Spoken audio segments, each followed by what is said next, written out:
sintonia, troca de experiências e um bate-papo descontraído sobre o espiritismo na sua manhã. Deusa Nogueira explica a mediunidade no nosso dia a dia. Começa agora, na sua Rádio Rio de Janeiro, o programa Conversando sobre Mediunidade. Queridos amigos ouvintes da Rádio Rio de Janeiro, meu nome é Deusa Nogueira, estamos nós conversando sobre a mediunidade.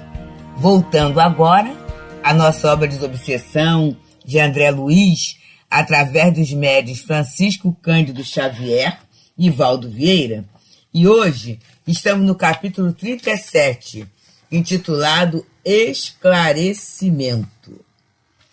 E André Luiz começa nos falando assim: o dirigente do grupo, que contará habitualmente com 2 ou 3 assessores em exercício para o trabalho do esclarecimento e do amparo reeducativo aos sofredores desencarnados, assumirá o comando da palavra, seja falando diretamente com os irmãos menos felizes, através dos médios psicofônicos, seja indicando para isso um dos auxiliares. E aí a gente começa numa questão importantíssima, que é o esclarecimento.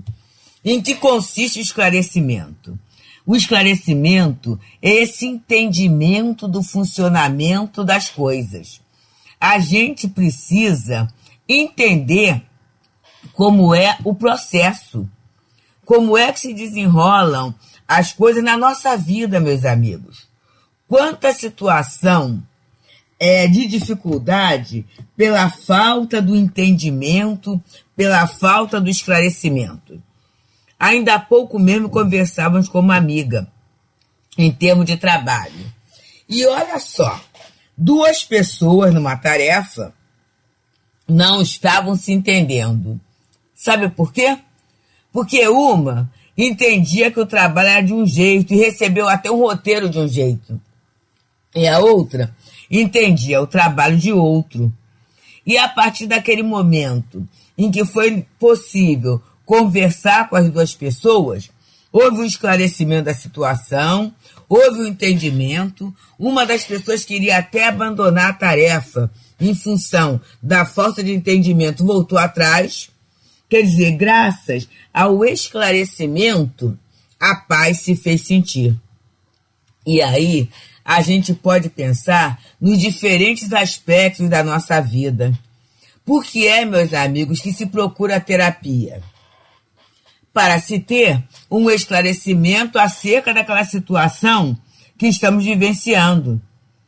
A gente precisa entender, não é? A gente precisa se entender. Como é que eu estou reagindo a essa situação? Por que é que eu estou reagindo desta maneira? Por que é que eu estou com tanto medo, né? Por que é que eu estou tão insegura? Ou por que é que eu preciso demonstrar o meu poder nessa ou naquela situação? O que está me faltando para eu ter essa necessidade? Então, gente, é o esclarecimento que vai chegando e a gente vai se posicionando melhor, se livrando de determinadas cargas, de determinados bloqueios, também de determinadas culpas, né? E não carregar determinadas questões que não são nossas. Porque quantas vezes a gente acaba assumindo na nossa vida situações que não nos pertencem e desqualificando a nossa caminhada e muitas vezes até interrompendo uma marcha necessária. Então ele está falando aqui do dirigente do grupo, né? Que vai ter 2 ou 3 assessores para o trabalho. E é muito interessante, a gente no Leon Denis está tentando desconstruir um pouco essa ideia do dirigente como dono do grupo. E aí a gente está pensando assim, a equipe responsável pelo grupo. Então, tanto o dirigente quanto os doutrinadores constituem a equipe que vai responder por aquela sala. Para quê, gente? Para a gente não ter aquela ideia de poder, é a minha sala. Eu mando, né? Eu faço assim. E acontece que muitas vezes nesse papel de uma forma rígida, né? A pessoa não pensa, não dá chance para que o outro se desenvolva. Ele acha que o papel principal é o dele, né? E muitas vezes, olha essa assessoria, porque ele está falando que o trabalho é de esclarecimento e amparo reeducativo aos sofredores desencarnados que vêm através dos médios psicofônicos. São irmãos menos felizes. Então, esclarecer e amparar. E o amparo reeducativo. E vamos pensar, será que a gente está sempre pronto para oferecer uma proposta reeducativa para quem chega? Será que a gente tem sempre o elemento material propício para oferecer? A gente sabe que nem sempre as coisas ocorrem assim. Então, o trabalho em equipe é muito interessante, porque muitas vezes surgem determinados temas que eu observo que aquela pessoa faria melhor. E como é que eu vou saber que se ela faria melhor ou não? É através da experiência. Nós tivemos um exemplo assim, muito bom ocorrido aqui no Centro Espírita Fraternal Teresa d'Ávila. Nós agora estamos com reuniões públicas às terças-feiras, às 15 horas. E aí, nessa terça-feira, muito interessante, era uma irmã que iria fazer, mas a irmã teve um problema pessoal que não foi possível. E aí, assim, na véspera, né, a gente pediu para outra irmã, para a nossa Simone, né, que é uma das diretoras da casa, para fazer o estudo. E ela trabalha, né, tem as atividades, tudo isso, e ela pegou assim, vamos dizer assim, foi pega supetão. Mas, meus amigos, as mensagens eram aquela questão de abreviar a vida do próximo, né? Do sacrifício da própria vida. Era o tema. E aí ela veio trazendo a história de São Luís. É muito interessante, gente. A história dele, a vida dele. E aí ela pesquisou, né? Tinha bem pesquisado, trouxe isso. E foi um aspecto tão interessante dentro da reunião, para a gente entender o porquê que o espírito desencarnado pode trazer determinadas opiniões, determinadas colocações. Por que é que o espírito de verdade escolheu esses espíritos? Porque tem uma trajetória de vida, enquanto encarnado, que foi seguida e que dá essa força moral. Olha só. E aí a gente pergunta assim, talvez, né, se outro de nós fizéssemos o estudo, a gente não entraria dentro daquele campo. Então a gente já vai vendo que para esses aspectos biográficos, de estudos e pesquisa, a nossa companheira, né, a nossa Simone, ela tem a habilidade, né? Ela tem essa perspicácia, essa facilidade de fazer, e assim vai se colecionando esses talentos, esses valores. Mas e se a gente não experimentar? Aí é o risco, o grande risco, né, de direções centralizadoras. Porque aí não é que você dê oportunidade ao outro ou não dê oportunidade ao outro, e seja caridade, não. Mas é no sentido de você não conhecer os elementos que a misericórdia divina colocou fazendo parte daquele grupo, e não conhecendo o trabalho, às vezes, se apequena desnecessariamente. É muito interessante essa questão.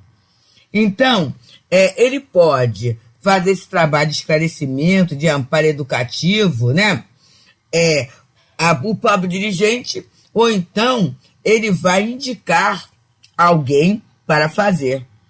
E no caso de comunicações simultâneas, ele terá mesmo que pedir, né, a algumas pessoas que façam, porque ele não vai dar conta, muitas vezes, de atender a problemáticas diferenciadas, né, questões diferenciadas da vida.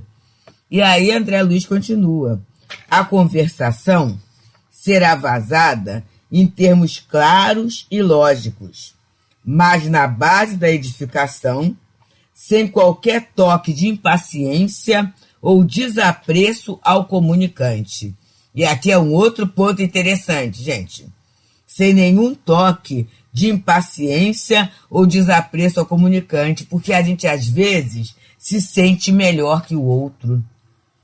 Às vezes, a gente acha, né? Quando eu acho o pobre coitado, aquele irmão que chegou, não é um sentimento de compaixão, não, mas é um sentimento de vaidade, é um sentimento de superioridade que acaba levando a esse desapreço ao comunicante, né?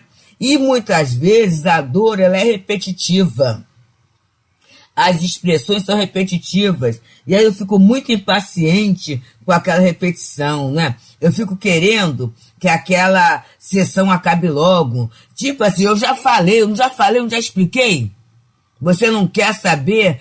E principalmente com aqueles companheiros renitentes, com aqueles espíritos que têm ideias fixas, estruturadas por componentes religiosos ou por componentes sociais, situações sociais, né? Ou dores que muitas vezes são provas que se repetem em algumas reencarnações e o espírito não conseguiu entender o sentido daquela prova, então ele vai repetir.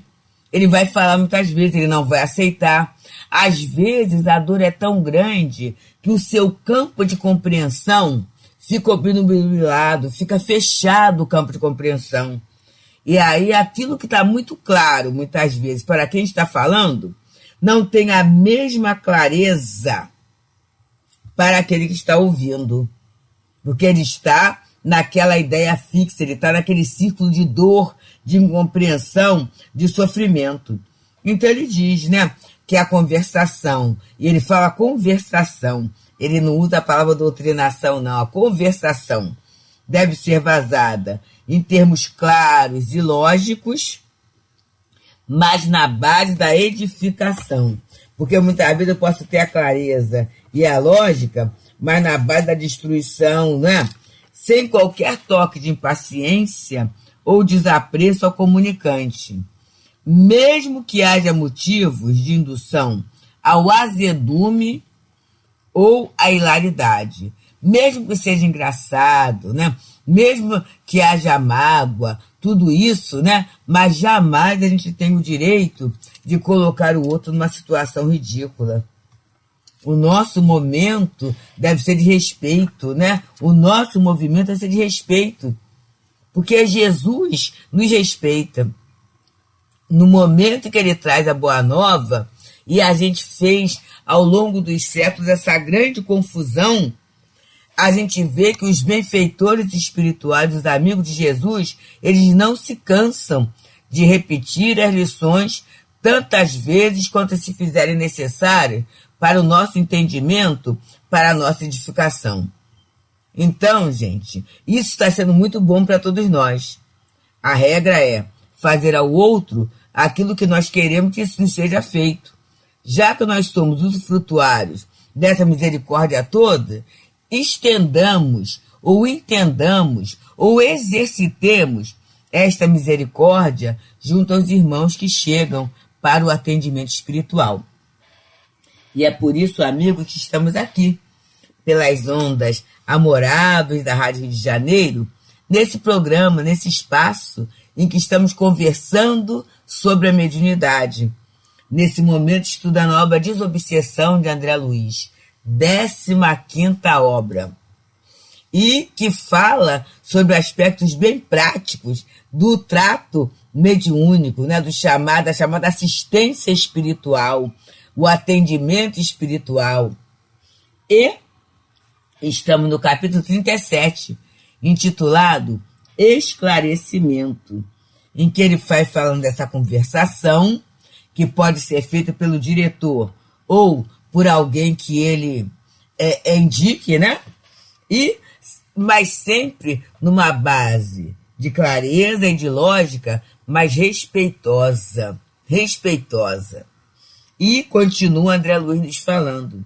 O esclarecimento não será, todavia, longo em demasia, compreendendo-se que há determinações de horário e que outros casos requisitam atendimento. E aí a gente tem os protocolos das diferentes casas. Existem casas em que é um espírito de cada vez. Existem casas, como a de Leon Denis, em que temos as manifestações simultâneas. Mas muitas vezes um espírito ele vai exigir uma atenção imediata, um socorro imediato através da palavra do doutrinador ou do diretor que está ali, não é? De quem está conversando. Então, e aí às vezes demora um tempo, mas que esse tempo não seja tão grande que impeça o atendimento aos demais espíritos que estão ali para serem atendidos. Quase sempre, meus amigos, a gente que trabalha com endereços, né, eles fazem parte de um mesmo grupo. Mas, às vezes, há situações isoladas que merecem ser analisadas assim, com carinho, né, com muito carinho. E ele vem falando aqui.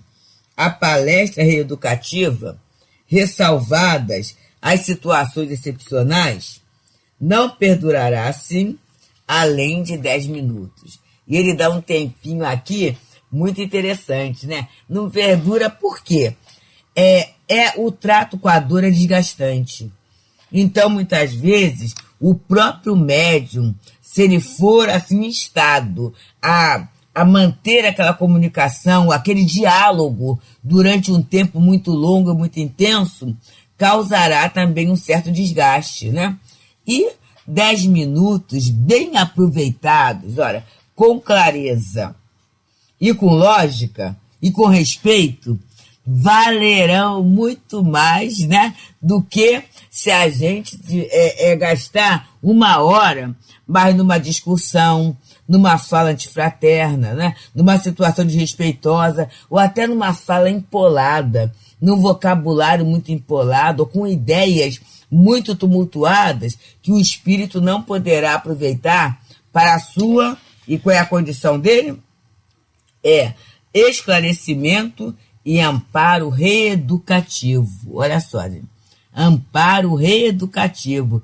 Para reeducar, a gente tem que ter esse processo educacional, que é o planejamento, que é a simplicidade, que é o esforço de fazer-se compreendido. Não a posição de mostrar que sabe, né, de exibir o saber. E ele continua. Se o comunicante perturbado procura fixar-se no braseiro da revolta ou na sombra da queixa, indiferente ou recalcitrante, o diretor ou o auxiliar em serviço solicitará a cooperação dos benfeitores espirituais presentes, para que o necessitado rebelde seja confiado à assistência de organizações espirituais adequadas a isso. Então, vamos lá.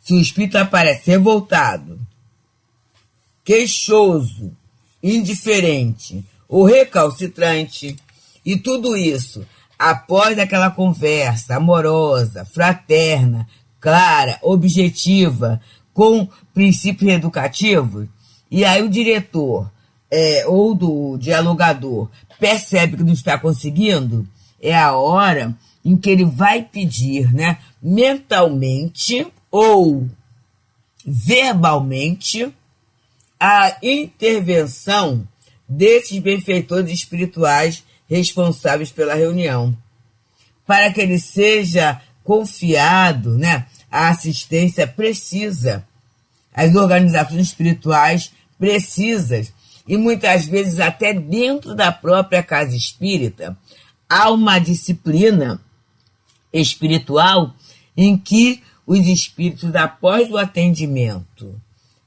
através do médium, né, na sessão, na mesa mediúnica, ele é encaminhado para um local em que lá ele será atendido por espíritos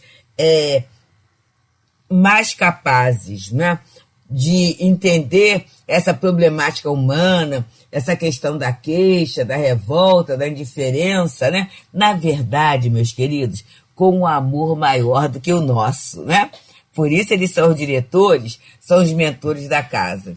Então, é só para dizer assim, que haja humildade suficiente, que ninguém se sinta constrangido por utilizar esse recurso, né? Um recurso válido e precioso.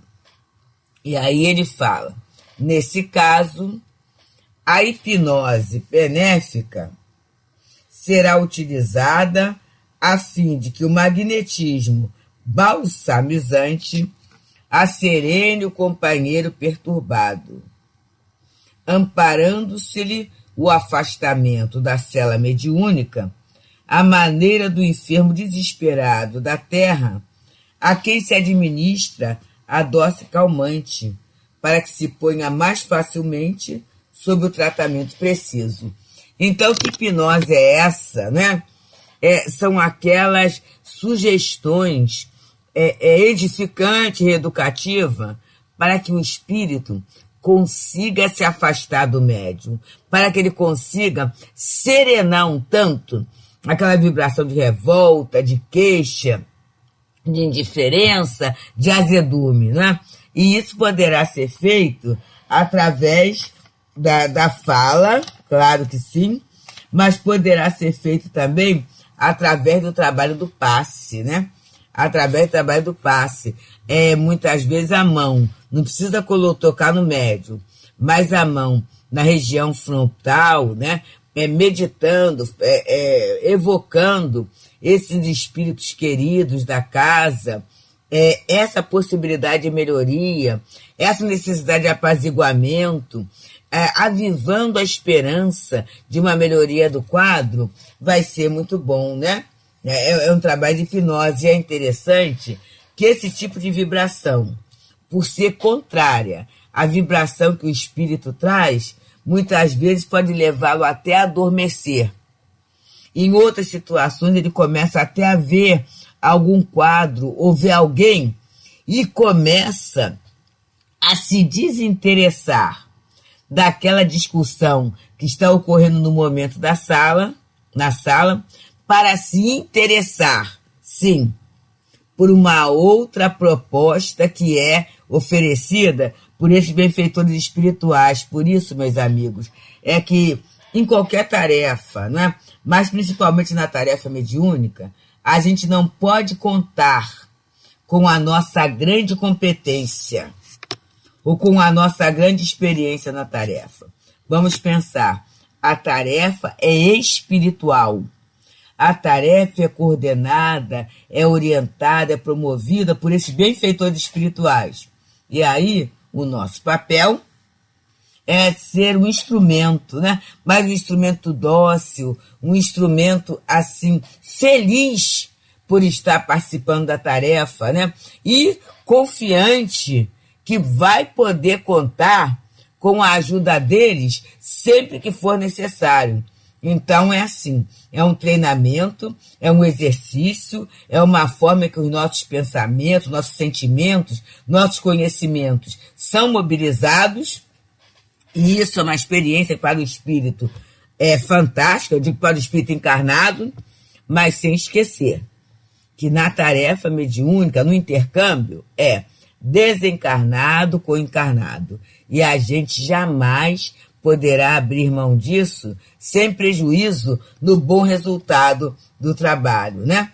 Então ele fala aqui, a partir dessa hipnose benéfica, esse irmão perturbado, necessitado, né? Ele vai recebendo esse magnetismo balsamizante, vai serenando, e ele precisa ser amparado muitas vezes para se afastar do médium. E aí é o momento do passe, é o momento da prece, é o momento, né, em que toda a sala, todo o grupo vai se comportar verdadeiramente como um grupo mediúnico, vibrando, né, para que esse espírito receba o tratamento preciso e aceite esse tratamento tão necessário para ele. Que não é só receber, não, é receber e aceitar, né? Porque nem sempre a gente aceita aquilo que é a nossa necessidade real. Pensemos um tanto nisso, que o Senhor nos abençoe com muita paz. Deusa Nogueira explica a mediunidade no nosso dia a dia. Programa Conversando sobre Mediunidade.